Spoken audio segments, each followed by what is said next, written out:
Mexico is known as one of the most dangerous places for journalists in the world. The country experienced a record number of journalist deaths in 2022. Criminal cartels and corruption have plagued the country for decades, continuing a cycle of violence. Even with some efforts to protect the press, the fact remains journalists in Mexico are facing undeniable threats to their lives and their livelihoods.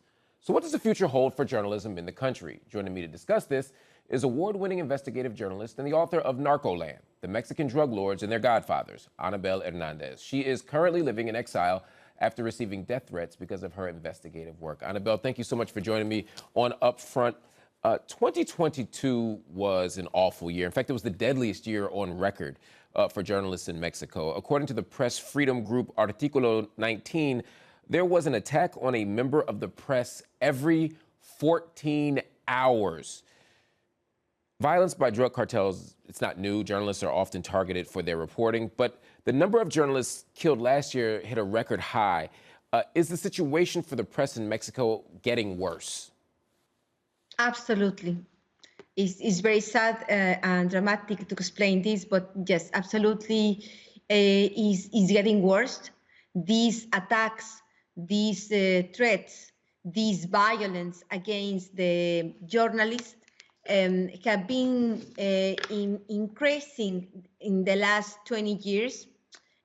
At the same time that the war between the cartels have been increasing. So in one way you have this war between the cartels, and in another way at the same time, almost in the same cities where this war is happening, occur also the deaths of the journalists, and sadly, no one, even the government or all the efforts of all these non-governmental or governmental organizations have been able to stop this violence against the journalists. There's a growing number of areas inside of Mexico that have gone silent. You know, places that have become information dead zones where the press is effectively silenced because of the intimidation that they receive from the cartels and other actors as well. What does the emergence of these zones of silence mean for the people living inside of those communities? Really affects deeply the democracy, of course, because if you don't have media that reporters that are able to inform to the society what is happening, not just in the matters of public safety, also in the matters of government accountability, all these things that are necessary to have a healthy democracy. Most of the journalists in Mexico every day are fighting to protect the right of the people to have information. The problem is that they are fighting alone. The media many times are corrupted. The media many times receive money from the government, corrupted people, or from the cartels. And even the journalists want to public the information. The media many times said no. Many other times the journalist has a very low salary. They even doesn't have life insurance. They need the support of the government. They need the support of the society. They need the support of the media. So I have been talking with many of my colleagues in different parts of Mexico, even in these parts like, for example, Tamaulipas, that is one of the biggest states where the silence is there for at least 10 years. And when I talk with these journalists, they want to do their job. They want to publish the information. But if they don't have the platforms, media, or safety places to publish, they are not capable to do their job, even if they want to. And they are suffering a lot because of this. Much of the violence against journalists in Mexico is happening at the local level in smaller cities and towns. In August, 4 staff members at a local radio station in Ciudad Juarez were shot and killed in what is just one of several recent violent incidents. There seems to be a pattern of violence in areas away from bigger cities, especially against journalists who work independently or for smaller outlets. In your view, why is local journalism bearing the brunt of this violence? It's really very, very hard to try to explain this complicated situation in Mexico in just few words. But you have to understand that in Mexico, currently, at this moment, are operating 109 criminal organizations. Some of them are the big cartels that everyone knows, Sinaloa Cartel, Cartel Jalisco Nueva Generación, all these big cartels, but also exist medium and small cartels that have control in every town in the country. So when a local journalist wants to do correctly their job, they are not capable to do it because in one point you have the local, very local gang, criminal organization that control street by street. And this gang, many times, most of the times, are connected with the mayor of the city, with the authorities of the city, even if this city is very small.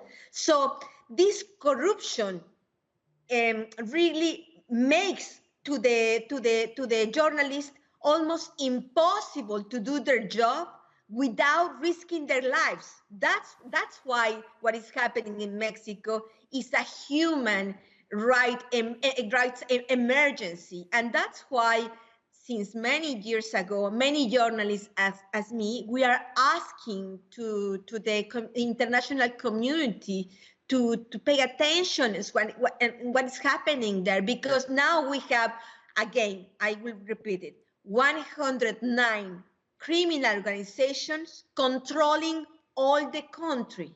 A decade ago, Mexico introduced a set of protection mechanisms for journalists referred to as El Mecanismo, providing things like police protection and relocation services in cases of extreme violence. Now, at least 9 reporters have been killed while enrolled in this program. Adela Navarro Bello, general director of Tijuana's magazine Zeta, said that El Mecanismo obviously does not work. Many of my colleagues who were killed in Mexico were under the protection mechanism when they were murdered. Why is El Mecanismo not working? Well, I can tell you in my own experience, because I am also inside the mechanism. I cannot live in Mexico because this mechanism doesn't work, obviously. But what can I tell you is first that really the government, the federal government, doesn't care about the journalist. Now we have the president, Andrés Manuel López Obrador, that almost every day in his press conference attack journalists, attack the media, because they don't want that anyone can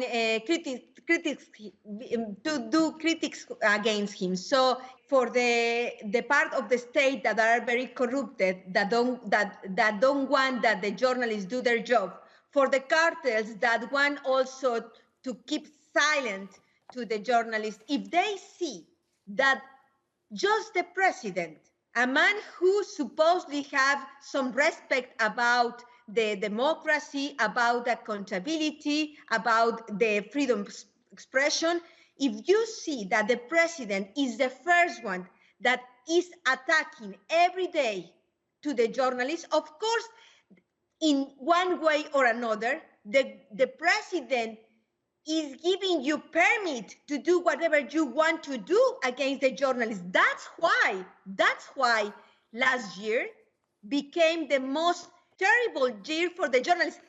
According with United Nations, UNESCO, 19 journalists in Mexico were murdered in Mexico. This is the crisis. When you talk about the government's role in this, there's the president and his words for sure.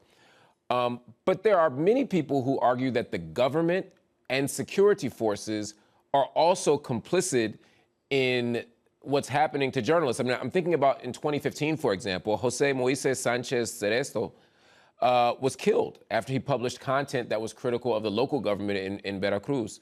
where he lived. In 2022, Eber Lopez Vasquez was shot a day after he published a story accusing a local politician of corruption. People are saying they're more afraid of the government, at least some journalists are.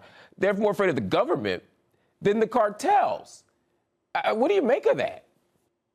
I mean, if you go to the street by street and you ask to a journalist who is more dangerous, El Chapo Guzman, the head of the Sinaloa cartel, or the governor, or the mayor, or the chief of the police, the journalists will tell you that the authority, the members of the government are more dangerous because they also can do this with all the impunity. Given what you're saying, you know, the violence, the impunity, the deep structural problems that we're seeing throughout Mexican society, do you think we'll see a new generation of journalists actually emerge in the country?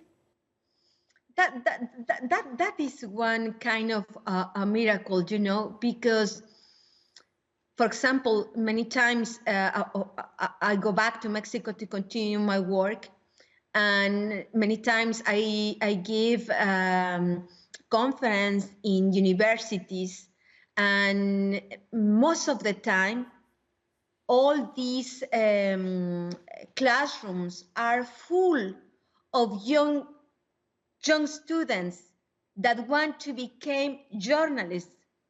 Even they are afraid, even they know that the salaries are not good. For me, it really is a huge hope.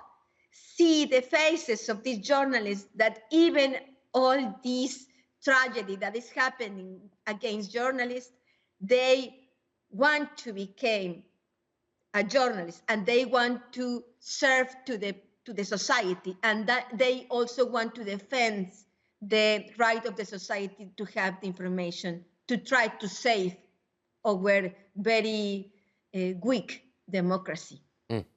Anabel Hernandez, thank you so much for joining us on UpFront. Thank you. Everyone, that is our show.